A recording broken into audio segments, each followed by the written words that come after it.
First question. Why did the movement Save the Source of Tunga begin? Answer.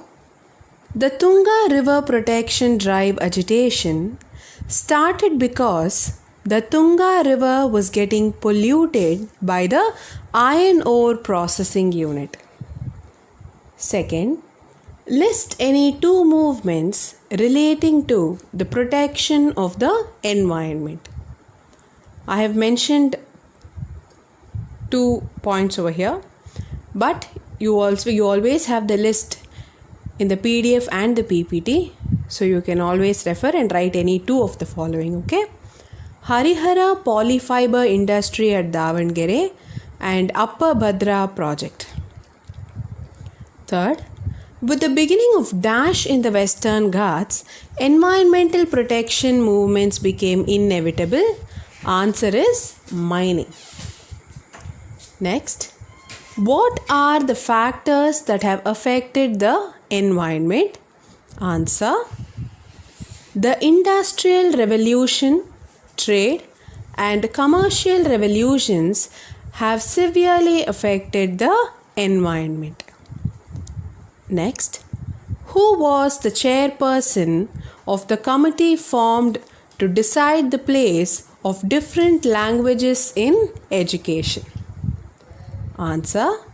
Professor V.K. Gokak was the chairperson of the committee that was formed. What are the recommendations of the Gokak committee? This committee recommended that priority should be given to Kannada and it should be made compulsory in education. It allotted 325 marks for the three-language formula. It also recommended that in the three-language formula, Kannada should be the first language with 125 marks.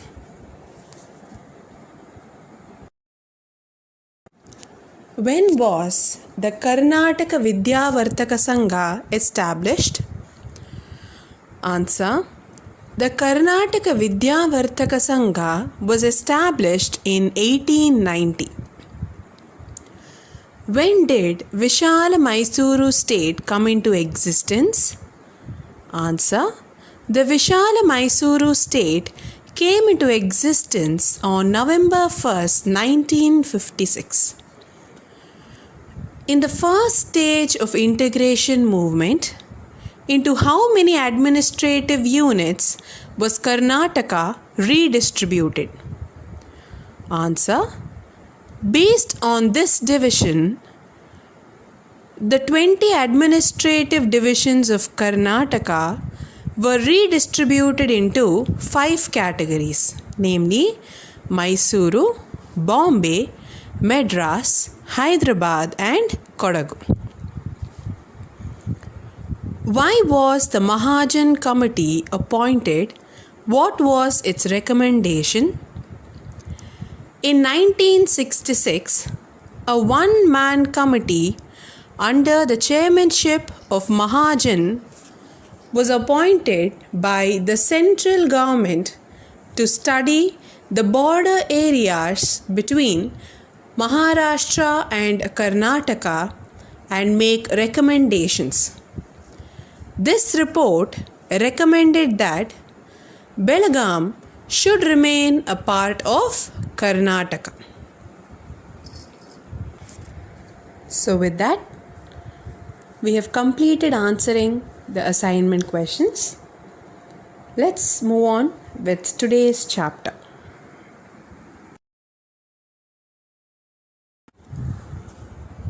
In this chapter, we will be learning about the betterment of the backward classes and the various programs that were undertaken post-independence to bring a balance in the society and to give equal rights to every citizen of the country.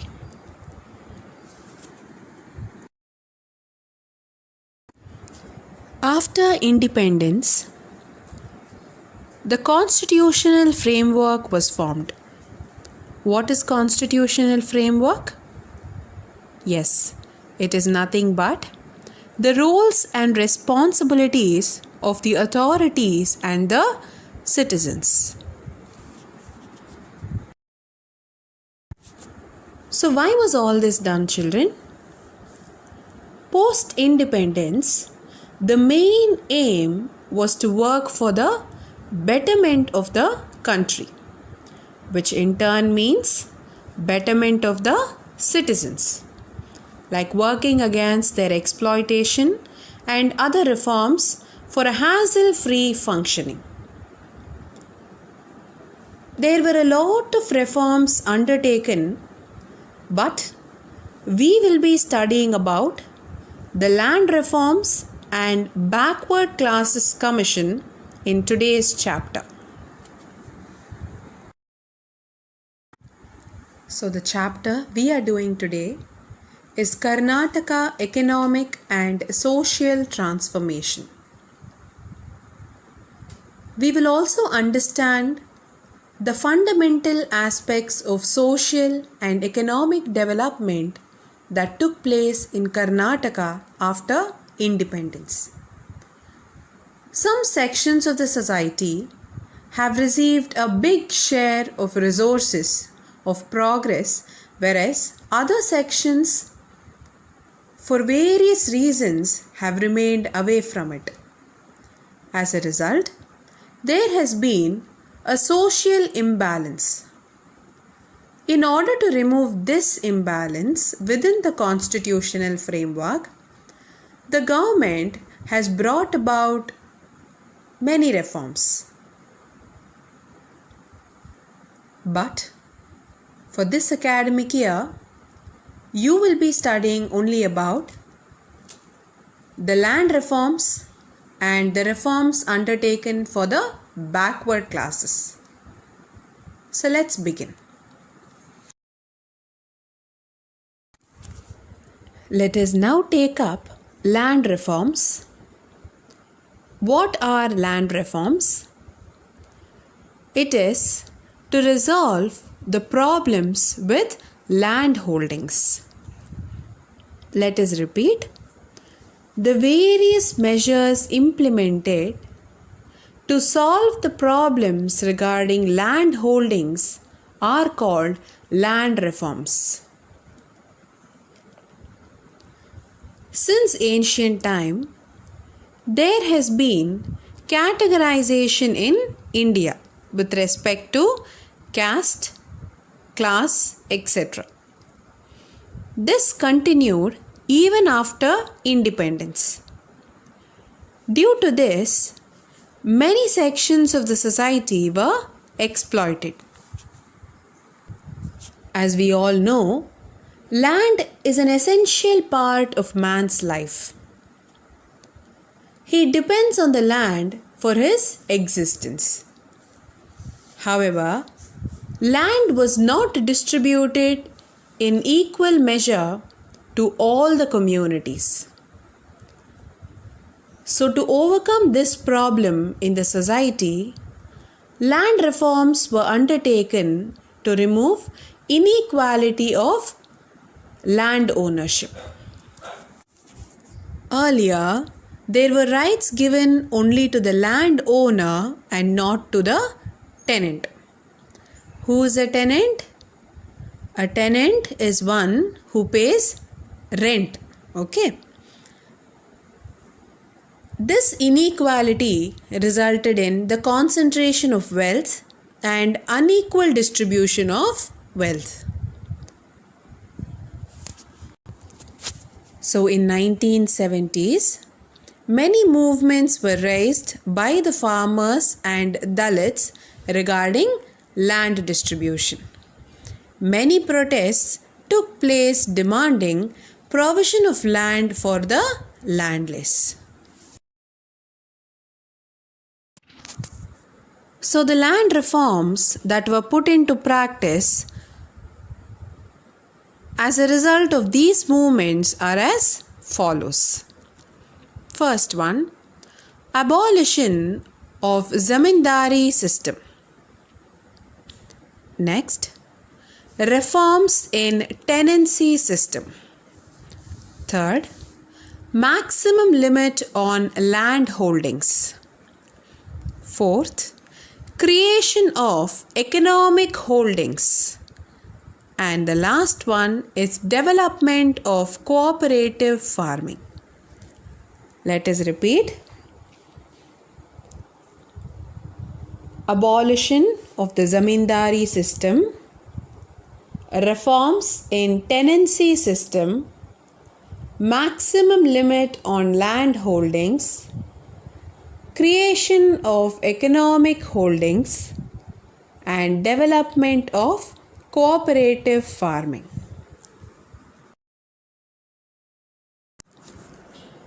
Let us now study about each of these in detail.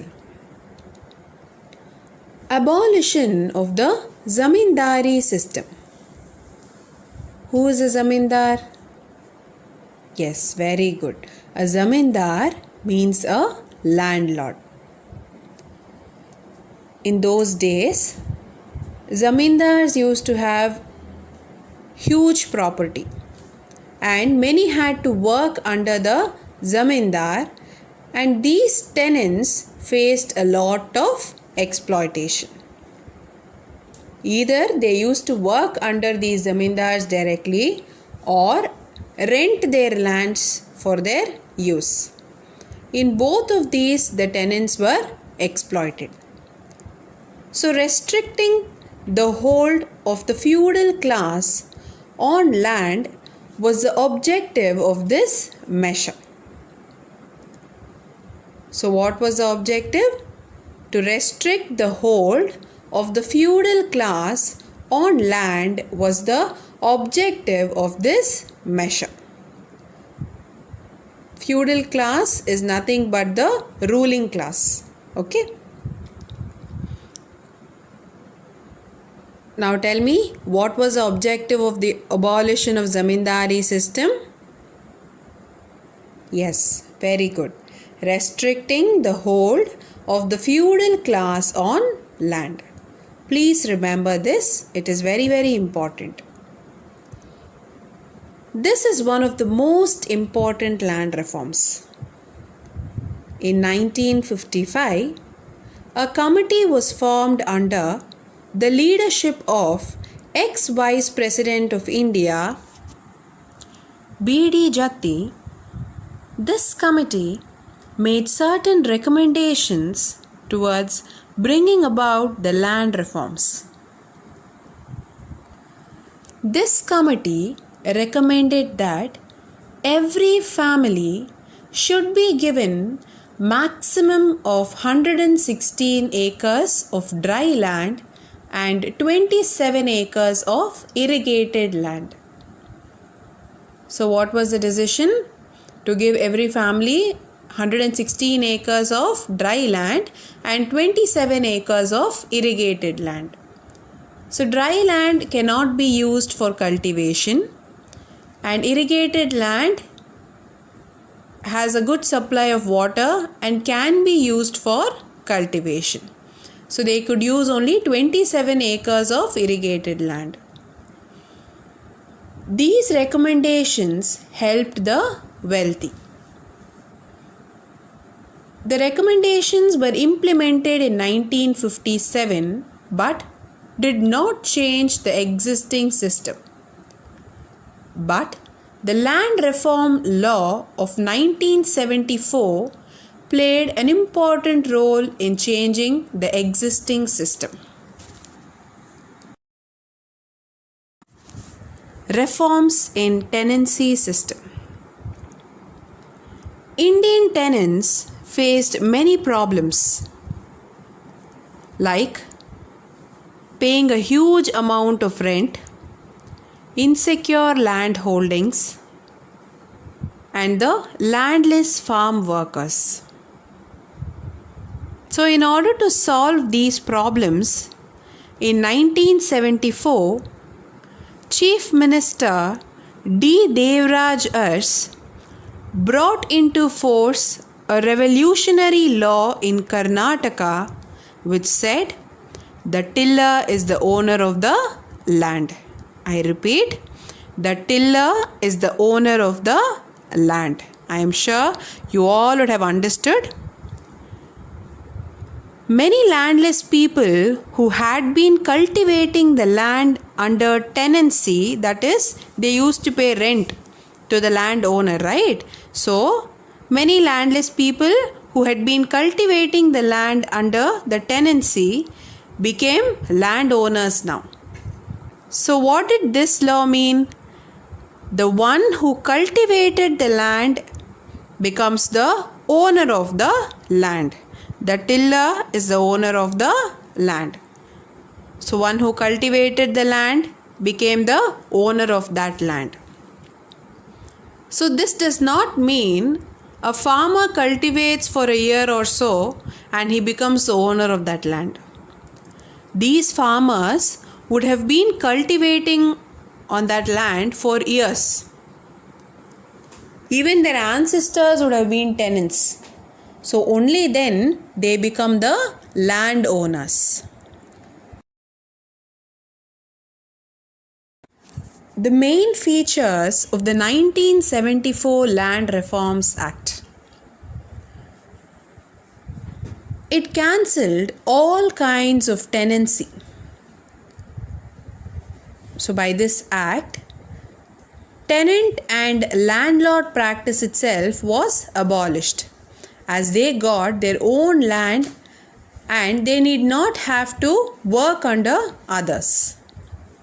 Next, the tiller was given the opportunity to establish his right to the land he cultivated. So the tiller was given the opportunity to establish his rights to the land he cultivated. Next, all the lands on rent came into the possession of the government. So those who wished to establish their rights to the land and those who wanted compensation had to apply to tribunals. Here, the landlords had given their land on rent, isn't it? So the government had taken off all of these lands and they were expected to take justice through the court. The decision of the tribunal was final. Its judgment could be questioned only in the High Court. Likewise, the decision by the tribunals were final, and if the judgment was not agreeable by the landlord, they had to apply the same case in the High Court. So these were the features of the 1974 Act. Maximum limit on land holdings. The state government fixed a limit on the land a family could possess. So the maximum limit of owning land was fixed by the government. A family could have 54 acres of fertile land and had no facility of water. If the land had irrigation facility and more than one crop was being grown there, the family could have 10 to 18 acres. If it was irrigated land with only one crop being grown, each family could have maximum of 27 acres. In 1977, the Inam Cancellation Act came into being. Creation of economic holdings. So here, it is more of trying to fulfill one's own needs and his family's needs.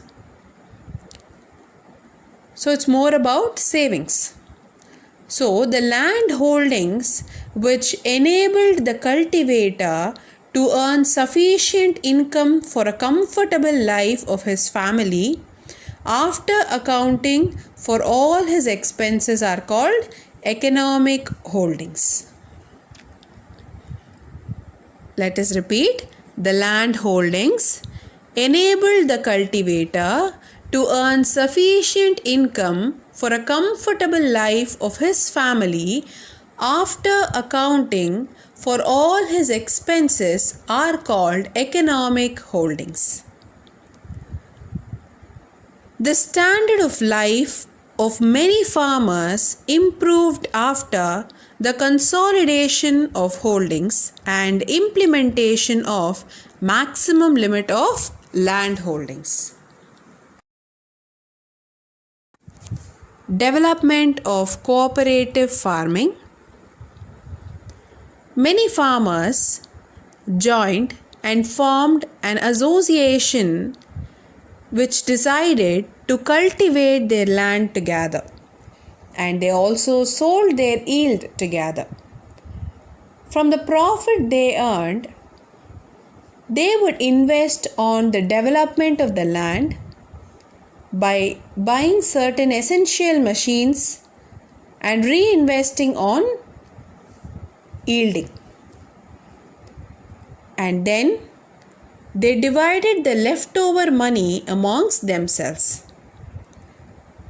This is called cooperative farming system.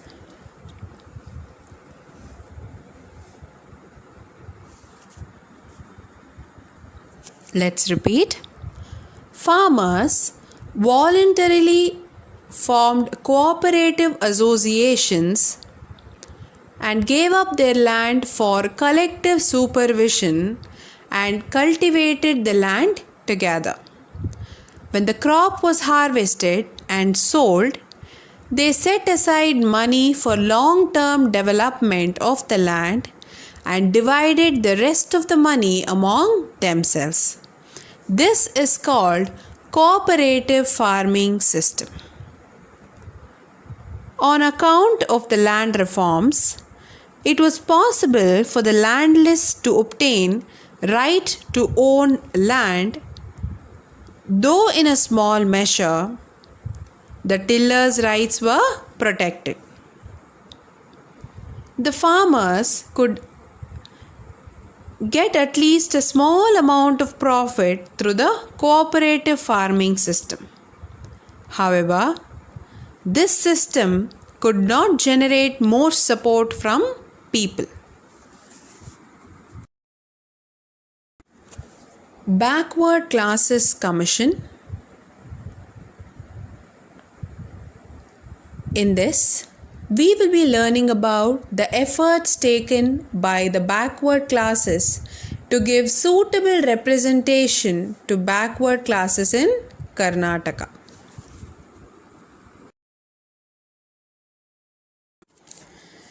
Since time immemorial, the Indian society has been divided into a hierarchical caste system. Due to this, many castes have remained backward and have been deprived of any government support and facilities. However, under the British rule, all the people, irrespective of caste or class, could avail education in English. These educated people also got the opportunities to join the British government. But there were a majority of non-Brahmins who were not suitably represented in the government jobs. Hence, the non-Brahmins like Sahukar Chennaya, M. Basavaya and others began a non-Brahmin movement in Mysuru province. For the first time in India, during the reign of Krishnaraja Vodayar IV, a backward class commission was appointed in 1918 under the chairmanship of Justice Leslie Miller, and the first reservation rule came into force in 1921.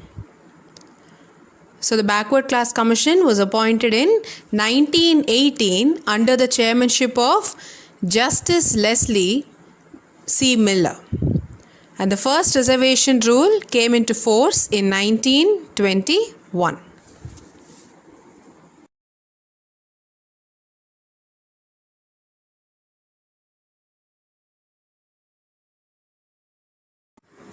Chief Minister D. Devaraj Urs appointed the first Backward Classes Commission under the chairmanship of L.G. Havanur in 1975. The percentage of students of different castes who passed in the SSLC examination in 1975 was taken as the criteria for determining the backwardness of those castes. As per the recommendations of the Havanur report, a government order was issued in 1977, and this was a revolutionary order. It enabled to a great extent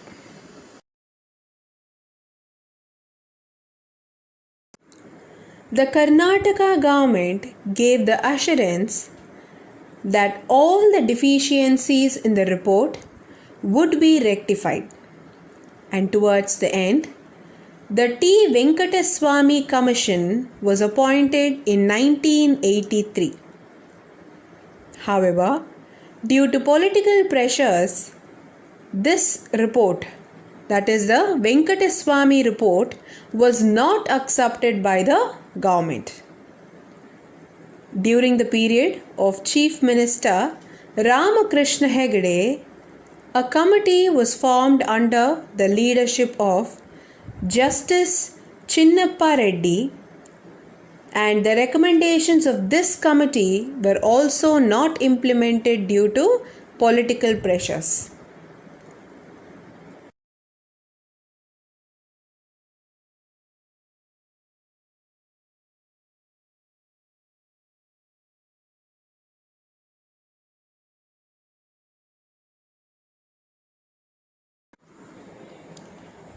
With that, we complete today's chapter, Karnataka Economic and Social Transformation. Let us now look into the important points to remember. B.D. Jatti was the ex-Vice President of India. In 1974, D. Devaraj Urs was the Chief Minister of Karnataka. In 1975, L.G. Havanur was the first chairman of the Backward Classes Commission. The measures implemented in order to resolve the problems regarding land holdings are called the land reforms. The main land reforms implemented in Karnataka are abolition of the zamindari system, reforms in tenancy system, maximum limit on land holdings, creation of economic holdings, and development of cooperative farming. Economic holdings and cooperative farming. The land holdings which enable the cultivator to earn sufficient income for a comfortable life for his family after accounting for all his expenses are called economic holdings. The creation of economic holdings improved the life of the farmers. Farmers voluntarily formed cooperative associations, gave up their lands for collective supervision, and cultivated the lands together. When the crop is harvested and sold, they set aside money for long-term development of the land and divided the rest of the money among themselves. This is called cooperative farming system.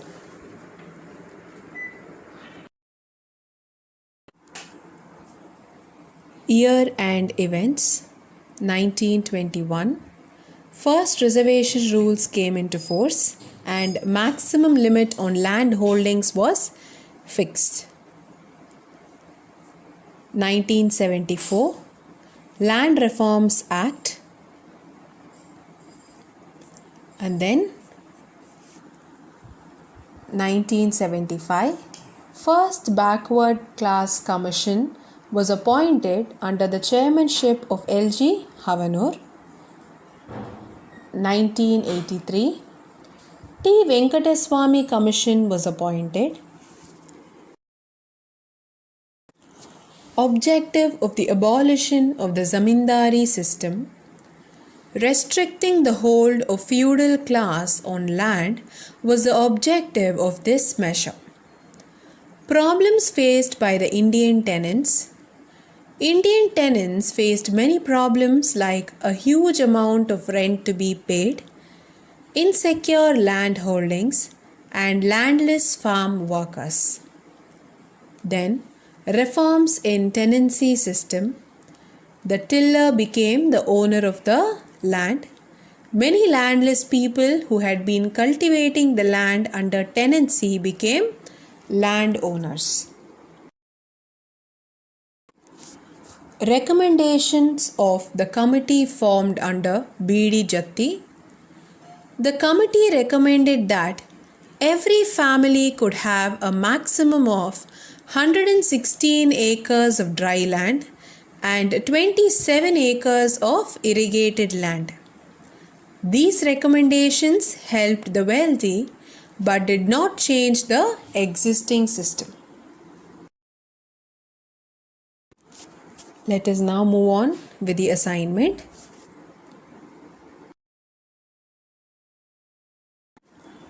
First main, fill in the blanks. The first reservation rule came into force in dash. Second, Chief Minister dash appointed the first Backward Classes Commission in 1975. Third, during the period of Chief Minister Ramakrishna Hegde, a committee was formed under the leadership of dash. Fourth one, for the first time in India, during the reign of dash, a backward class commission was appointed.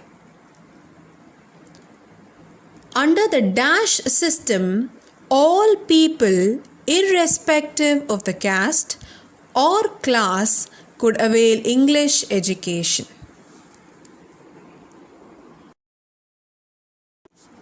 Give one word. The measures implemented in order to solve the problems regarding land holdings. The land holdings which enabled the cultivator to earn sufficient income for a comfortable life of his family after accounting for all his expenses.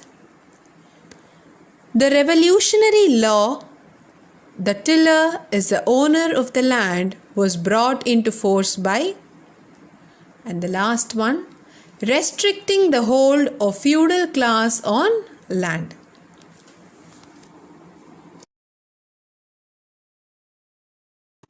Mention the events for the following: 1974, 1983 and 1975.